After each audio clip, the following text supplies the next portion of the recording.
محبت عشق محبت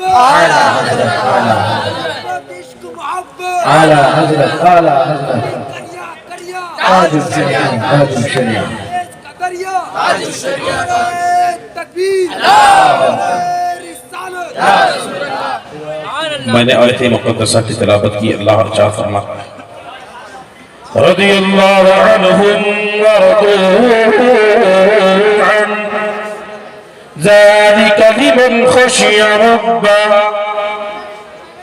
اللہ تبارک و تعالیٰ کا ارشاد پاک ہے، رب ارشاد فرماتا ہے اللہ ان سے راضی ہے، وہ اللہ سے راضی ہے بے شک جن کے سینے میں رب کا خوف موجود ہے، جو اللہ سے ڈرتے ہیں اللہ ان سے راضی ہو جاتا ہے۔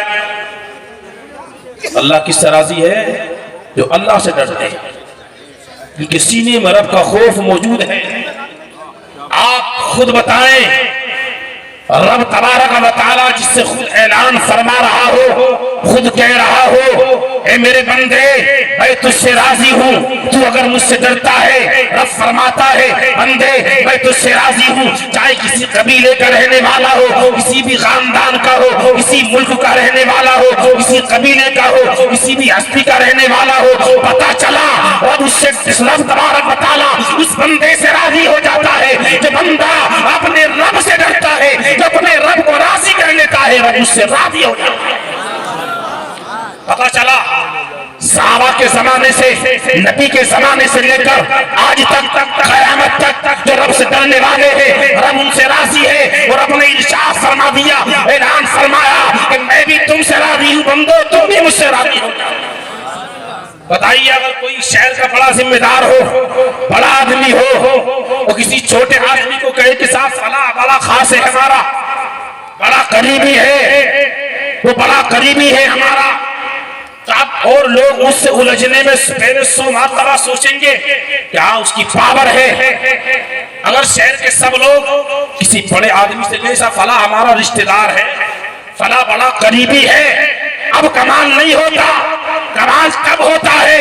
جب بڑا آدمی چھوٹے کو اپنا بنا دے، چھوٹے کو کہے کہ میرا قریبی ہے۔ ایسے ہی رب تبارک و تعالیٰ بندوں سے کہتا ہے اے میرے بندو میں اس سے راضی ہوں جو مجھ سے ڈرتا ہے۔ پتا چلا اگر صحابہ ڈرے، صحابہ کو رب نے کہہ دیا تم میرے خاص بندے ہو، تابعین ڈرے، تابعین کو کہہ دیا میں تم سے راضی ہوں۔ صحابہ کے بعد میں تابعین، تبع تابعین، اولیاء کی جماعت، علماء کی جماعت، قیامت تک جو رب سے ڈرتے رہیں گے رب ان سے راضی ہو جائے۔ بے شک سبحان اللہ۔ چلا رب ان سے راضی ہوتا رہے۔ حضور سیدنا غوث اعظم رضی اللہ تعالیٰ عنہ کا زمانہ ہے، ابھی آپ مدرسے میں پڑھتے، لوگ مدرسے میں پڑھنے والوں کو بڑا حقیر سمجھتے ہیں، سوچتے ہیں یار یہ تو ایسی حافظ جی ہیں، لیکن حضور سیدنا غوث اعظم بھی پہلے مدرسوں میں پڑھے ہیں، تعلیم حاصل کی ہے، علم حاصل کیا ہے، تب جا کے مراتب، منصب، قطبیت، غوثیت طاقت حاصل ہوئی، تب یہ مقامات ملے۔ پروردگار عالم نے ایسے مقام عطا کیے کہ پروردگار رب تبارک و تعالیٰ نے اپنے خاص بندوں کو جو انعام دیتا ہے پہلے انہیں علم کی دولت بھی عطا فرماتا ہے، پہلے علم کی دولت بھی عطا فرماتا ہے۔ ابھی حضور سیدنا غوث اعظم مدرسے میں پڑھتے تھے، آپ کے 2 ساتھی اور تھے، ابن سبا اور عبداللہ ابن علی، یہ ساتھ میں پڑھا کرتے تھے آپ کے۔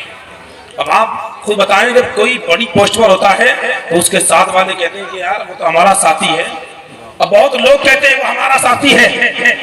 ابھی ہم پیچھے کھٹیما ایک میٹنگ میں گئے تھے تو وہاں بہت سارے کھٹیما کے لوگ ملے، تو انہوں نے کہا کہ جو موجودہ مکھیہ منتری ہیں یہ تو ہمارے کلاس میں تھے، یہ تو ہمارے دوست ہیں۔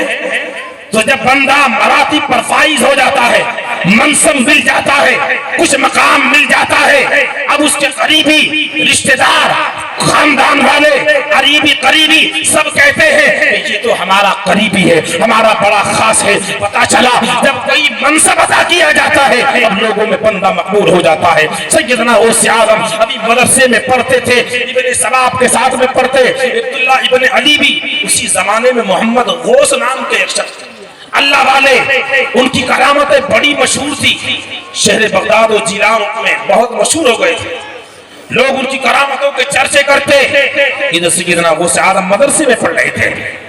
ان کی کرامتوں کے بڑے چرچے تھے کہ جب جس مجلس میں ہوتے ہیں پل جھپکنے میں لوگوں کی نظروں سے غائب ہو جاتے ہیں.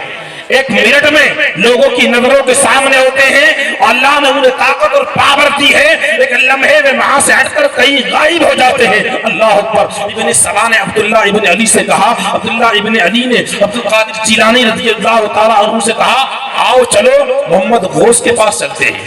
سنا ہے بڑے ایک ولی کامل ہے, اس کے قریب جاتے ہیں, ان کی کرامتیں دیکھتے ہیں, معاملہ کیسا ہے. لیکن ہر دور میں ہر طرح کے لوگ ہوتے ہیں.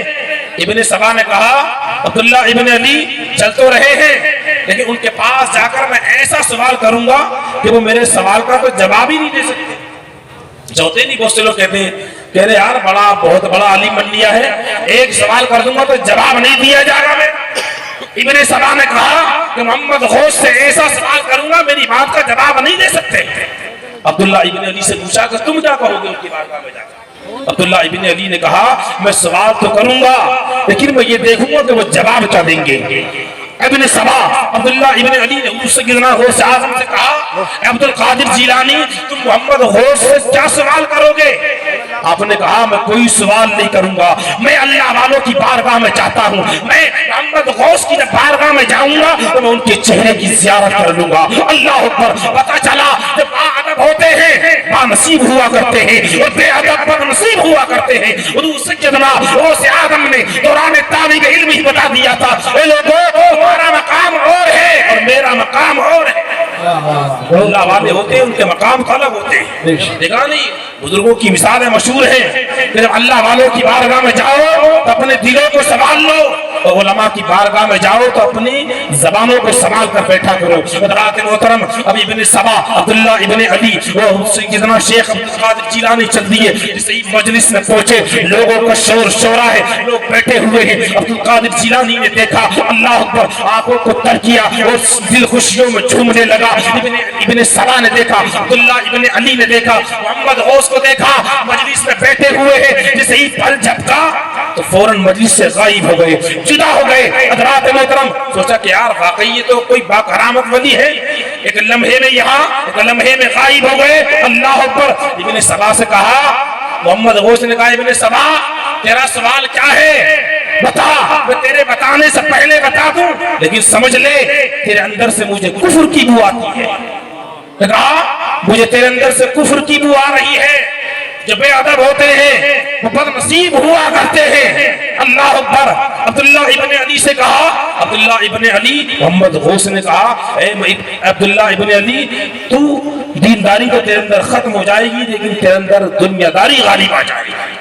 لیکن جب باری آئی ہمارے غوث کی, پیروں کے پیر کی, پیر اللہ ثانی کی, محمد غوث نے کہا اے عبد القادر جیلانی کہ تیرا مقام تو یہ ہوگا کہ تو جس کے لیے دعا کر دے وہ ولی کامل بنا دیا جائے. سبحان اللہ, سبحان اللہ. حضور سیدنا غوث اعظم نے جبھی تو کہا تھا قدمی هذه علی رقبتی کل ولی اللہ, میرا یہ قدم تمام ولیوں کی گردنوں پر ہے. حضرات محترم, محمد غوث نے کہا تھا اے عبد القادر جیلانی تیرا مقام تو یہ ہوگا تیری بارگاہ میں لوگ آئیں گے اور ولایت کے مقام پا کر چلے جائیں گے.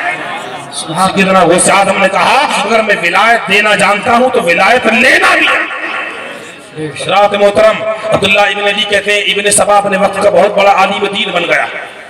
علم ہی سب کچھ نہیں ہے, علم تو شیطان کو بھی بہت تھا, لیکن جو باادب ہوتے ہیں وہی بانصیب ہوا کرتے ہیں. حضرات محترم, عبداللہ ابن علی کہتے ہیں ابن سبا اپنے وقت کا بہت بڑا عالم دین بن گیا. عراق سے جا کر ایران چلا گیا, وہاں کسی بادشاہ کا قریبی ہو گیا. اب اس بادشاہ کی لڑکی کو دیکھا, بادشاہ سے کہا کہ میں تیری بیٹی سے شادی کرنا چاہتا ہوں. اللہ اکبر. بادشاہ وقت نے کہا ابن سبا اگر تو شادی کرنا چاہتا ہے تو مذہب اسلام کو چھوڑنا پڑے گا, عیسائیت کو اپنانا پڑے گا. اللہ اکبر. محمد غوث نے کہا تھا تیرے اندر سے مجھے کفر کی بو آتی ہے, تیرے اندر ادب نہیں ہے, اور جو با ادب ہوتے ہیں وہی بانصیب ہوا کرتے ہیں۔ حضرات محترم، ایسے ہی آج ہمارے معاشرے میں کتنے لوگ ہیں جو اپنی نظروں سے علماء کو، اولیاء کو حقیر جانتے ہیں، حقارت سے سمجھتے ہیں۔ اللہ اکبر! لیکن بتا دیا جائے اللہ والوں نے پہلے مدرسوں میں علم حاصل کیا ہے، جب تک خدمتیں کی ہے، مقام و مرتبے دیے ہیں، مقام و منزلیں بھی دی ہے۔ اللہ اکبر! حضرات محترم، ابن سبا نے کہا کوئی بات نہیں ہے ماذ اللہ، اس نے مذہب اسلام کو چھوڑ کر مذہب عیسائیت اپنا دیا۔ ادھر محمد غوث نے کہا تھا ان کی دعا، ان کی جو جملے نکلے ہوئے تھے پورے ہو گئے۔ عبداللہ ابن علی نے کہا جب میری باری آئی تو میں کسی بادشاہ کا قریبی ہو گیا، اور میں ایسے ہی قریب ہوا تو دینداری ہٹ کر مجھ سے دنیا داری غالب آ گئی۔ عبداللہ ابن علی نے کہا میں نے وہ مقام دیکھا سیدنا غوث اعظم کا، جب آپ نے بغداد کی سرزمین پر کھڑے ہو کر اعلان کیا قدمی ہذہ علی رقبۃ کل ولی اللہ، میرا یہ قدم تمام ولیوں کی گردنوں پر ہے۔ حضرات محترم، تو ولیوں نے اپنے قدم اپنے سروں کو جھکا دیا تھا۔ حضرات محترم، یہ مقام دیکھا، محمد غوث کہتے ہیں تیرا مقام تو یہ ہوگا کہ لوگ تیری بارگاہ میں آئیں گے اور دعا لے لے کر ولی کامل بن جائیں گے۔ پتہ چلا ان اللہ والوں کے دربار سے ہمیں وہ کچھ مل جاتا ہے جو کہیں نہیں ملتا۔ آج حضور بابا بلند شاہ رحمۃ اللہ تعالیٰ علیہ کی بارگاہ میں ہے، بیٹھے ہوئے ہیں، ان کے فیض و برکات لینے کے لیے آئے ہیں، اور جس پر ان کی نظر ہو جائے اللہ تبارک و تعالیٰ اس کا بیڑا پار لگا دے گا۔ اللہ کی بارگاہ میں دعا ہے پروردگار عالم جو کچھ بیان کیا ہے اس میں جو خامیاں خطائیں واقع ہو گئی ہو ان خطاؤں کو معاف فرمائے۔ سب پڑھے میرے ساتھ استغفر اللہ ربی من کل ذنب واتوب الیہ، لا الہ الا اللہ محمد رسول اللہ، وما علینا الا البلاغ۔ السلام علیکم ورحمۃ اللہ۔